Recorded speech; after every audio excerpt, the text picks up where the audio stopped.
flag still stands for freedom, and they can't take that away.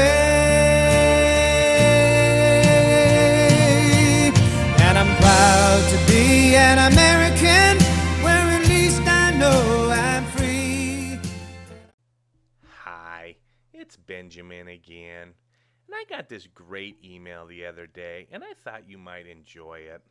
Now, this email originally came from Rush Limbaugh. Now, I know many of you out there may not like Rush Limbaugh, but if you listen to what he had to say, I think you're probably going to agree with it. This is what Rush had to say. I think the vast difference in compensation between victims of the September 11th casualty and those who die in serving our country in uniform are profound. No one is really talking about it either, because you just don't criticize anything having to do with September 11th. Well, I can't let the numbers pass by, because it says something really disturbing about the entitlement mentality of this country.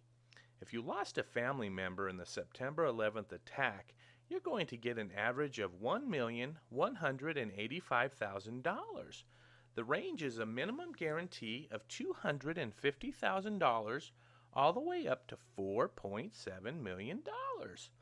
If you're a surviving family member of an American soldier killed in action, the first check you get is a $6,000 direct benefit check, half of which is taxable. That's just not right. Next, you get $1,750 for burial cost, and if you're the surviving spouse, you get $833 a month until you remarry. And there's a payment of $211 per month for each child under 18. When that child hits 18, those payments come to a screeching halt. Keep in mind that some of the people who are getting an average of $1.185 million up to $4.7 million are complaining that that's not enough.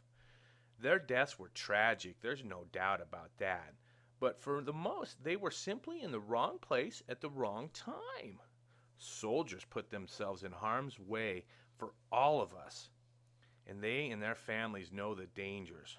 Actually, soldiers are put in harm's way by politicians and commanding officers. We also learned over the weekend that some of the victims from the Oklahoma City bombing have started an organization asking for the same deal that the September 11th families are getting. In addition to that, some of the families of those bombed in the embassies are now asking for compensation as well. You see where this is going, don't you? Folks, this is part and partial of over 50 years of entitlement politics in this country. It's just really sad. Every time a pay raise comes from the military, they usually receive next to nothing of a raise. Now, the green machine is a combat in the Middle East with their families have to survive on food stamps and live in low-rent housing. Make sense? I don't think so. However, our own U.S. Congress voted themselves a raise. Oh, that's terrible. Many of you don't know that they only have to be in Congress one time to receive a pension that is more than $15,000 per month. And most are now equal to being millionaires plus. They do not receive Social Security or retirement because they don't have to pay into the system. If some of the military people stay in for 20 years and get out as an E7, they may receive a pension of $1,000 per month, and the very people who place them in harm's way receive a pension of $15,000 per month.